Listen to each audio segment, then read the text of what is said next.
भारतीय अंतरिक्ष अनुसंधान संगठन इसरो ने बीते कुछ सालों में अभूतपूर्व ऊंचाइयां हासिल की हैं।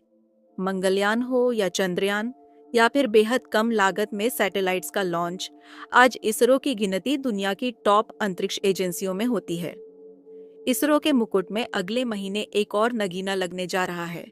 4 दिसंबर 2024 को इसरो श्रीहरिकोटा स्पेसपोर्ट से यूरोपीय अंतरिक्ष एजेंसी ईएसए के प्रोबा 3 मिशन को लॉन्च करेगा। ईएसए का यह मिशन सूर्य के कोरोना की स्टडी करेगा। ईएसए के प्रोबा मिशन सूर्य के बारे में ज्यादा से ज्यादा जानकारी जुटाने के लिए हैं। इसरो ने ही इससे पहले के प्रोबा मिशनों प्रोबा 1 को 2001 में और प्रोबा सी को 2005 में लॉन्च किया था। 2 को 2009 में सफलतापूर्वक लॉन्च किया था। प्रोबा 3 मिशन क्या है? प्रोबा 3 मिशन यूरोप के कई देशों का एक साझा प्रोजेक्ट है। इनमें स्पेन, पोलैंड, बेल्जियम, इटली और स्विट्जरलैंड शामिल हैं। 200 मिलियन यूरो की अनुमानित लागत वाला यह मिशन 2 साल तक चलेगा। यह एक ऐतिहासिक मिशन होगा, जिसके तहत अंतरिक्ष में पहली बार प्रिसिजन फॉर्मेशन फ्लाइंग को आजमाया जाएगा, यानी 2 सैटेलाइट एक साथ उड़ेंगे और लगातार एक तय कॉन्फ़िगरेशन को मेंटेन करते रहेंगे। प्रोबा 4 मिशन में 2 प्रमुख स्पेसक्राफ्ट हैं।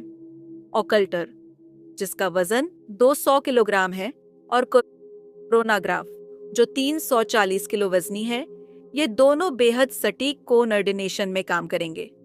4 दिसंबर को लॉन्च किए जाने के बाद ये सैटेलाइट अलग अलग हो जाएंगे, लेकिन फिर इन्हें एक साथ पोजीशन किया जाएगा ताकि एक सोलर कोरोनाग्राफ बन सके। फिर यह सूर्य की चमकीली रोशनी को ब्लॉक कर देगा, और कोरोना मतलब सूर्य का बाहरी वायुमंडल की अभूतपूर्व डिटेल में स्टडी का मौका देगा। PSLV-XL रॉकेट पर लदकर जाएंगे सैटेलाइट। प्रोबा 3 स्पेसक्राफ्ट को बेहद दीर्घवृत्ताकार कक्षा में रखा जाएगा, जिसकी ऊंचाई 60,000 से 6,85,000 किलोमीटर और परिक्रमा का समय 19.7 घंटे होगा। प्रोबा 3 को इसरो के polar satellite launch vehicle PSLV से लॉन्च किया जाना है। PSLV-XL एडिशन बढ़े हुए थ्रस्ट के लिए अतिरिक्त बूस्टर से लैस है। PSLV का ट्रैक रिकॉर्ड शानदार रहा है और उसने 1994 में अपनी पहली सफल उड़ान के बाद से कई मिशन लॉन्च किए हैं। पूरी दुनिया PSLV पर भरोसा करती है। प्रोबा 3 मिशन क्या पता लगाएगा? प्रोबा 3 मिशन का मेन मकसद सूर्य के कोरोना की स्टडी करना है। यह सूर्य का वह हिस्सा है जहां का तापमान 20 लाख डिग्री फ़ारेनहाइट तक पहुंच जाता है। इतने अधिक तापमान की वजह से इसे देख पाना मुश्किल है। सोलर कोरोना अंतरिक्ष के मौसम पर गहरा असर डालता है। इसी के चलते सौर तूफान और सौर हवाएं आती हैं, जो धरती के सैटेलाइट्स, नेविगेशन सिस्टमों और पावर ग्रिडों को नुकसान पहुंचा सकती हैं। प्रोबा 3 मिशन में प्रिसिजन फॉर्मेशन फ्लाइंग का इस्तेमाल इसे बेहद खास बना देता है। दोनों सैटेलाइट एक तय फॉर्मेशन में उड़ान भरते समय एक दूसरे से बहुत ही सटीक दूरी बनाए रखेंगे, केवल कुछ मिलीमीटर से अलग होंगे। परफेक्ट अलाइनमेंट सूर्य ग्रहण के प्रभावों को सिमुलेट करने के लिए अहम है, यानी एक सैटेलाइट सूर्य के प्रकाश को ब्लॉक करेगा, जिससे दूसरे को सूर्य के कोरोना की स्टडी करने का मौका मिलेगा। प्राकृतिक सूर्य ग्रहण कुछ मिनटों तक चलते हैं और कभी कभार होते हैं। प्रोबा 3 लगातार 6 घंटे तक कोरोना को ऑब्जर्व करेगा। यह हर साल 50 प्राकृतिक सूर्य ग्रहणों की कुल अवधि के बराबर है।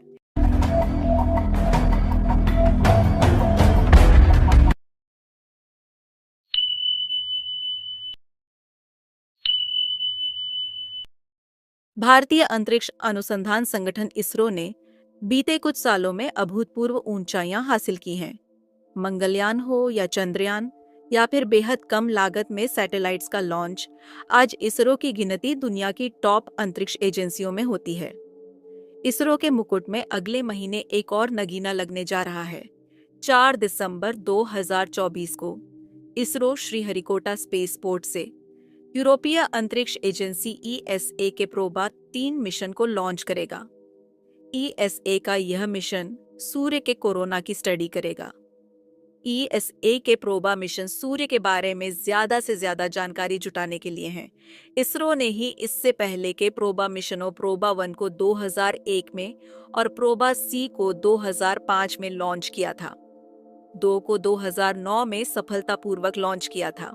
प्रोबा 3 मिशन क्या है? प्रोबा 3 मिशन यूरोप के कई देशों का एक साझा प्रोजेक्ट है। इनमें स्पेन, पोलैंड, बेल्जियम, इटली और स्विट्जरलैंड शामिल हैं। 200 मिलियन यूरो की अनुमानित लागत वाला यह मिशन 2 साल तक चलेगा।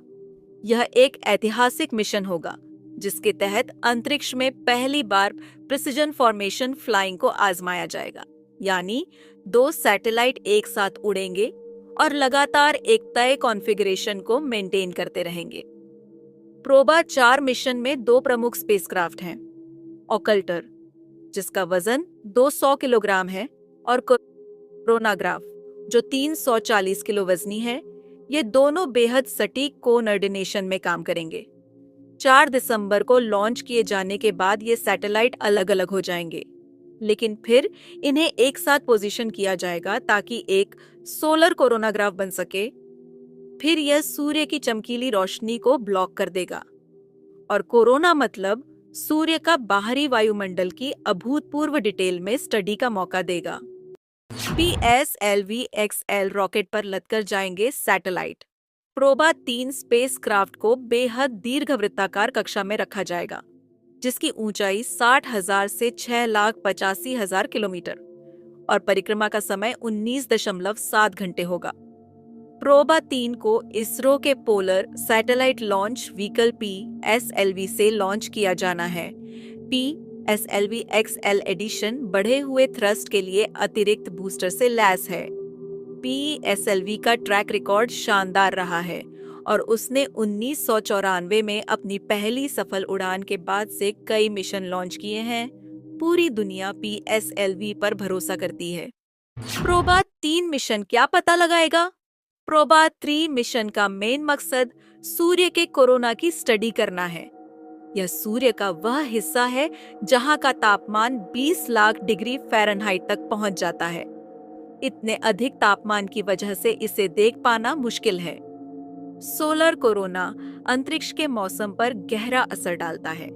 इसी के चलते सौर तूफान और सौर हवाएं आती हैं, जो धरती के सैटेलाइट्स, नेविगेशन सिस्टमों और पावर ग्रिडों को नुकसान पहुंचा सकती हैं। प्रोबा 3 मिशन में प्रिसिजन फॉर्मेशन फ्लाइंग का इस्तेमाल इसे बेहद खास बना देता है। दोनों सैटेलाइट एक तय फॉर्मेशन में उड़ान भरते समय एक दूसरे से बहुत ही सटीक दूरी बनाए रखेंगे, केवल कुछ मिलीमीटर से अलग होंगे। परफेक्ट अलाइनमेंट सूर्य ग्रहण के प्रभावों को सिमुलेट करने के लिए अहम है, यानी एक सैटेलाइट सूर्य के प्रकाश को ब्लॉक करेगा, जिससे दूसरे को सूर्य के कोरोना की स्टडी करने का मौका मिलेगा। प्राकृतिक सूर्य ग्रहण कुछ मिनटों तक चलते हैं और कभी कभार होते हैं। प्रोबा 3 लगातार 6 घंटे तक कोरोना को ऑब्जर्व करेगा। यह हर साल 50 प्राकृतिक सूर्य ग्रहणों की कुल अवधि के बराबर है।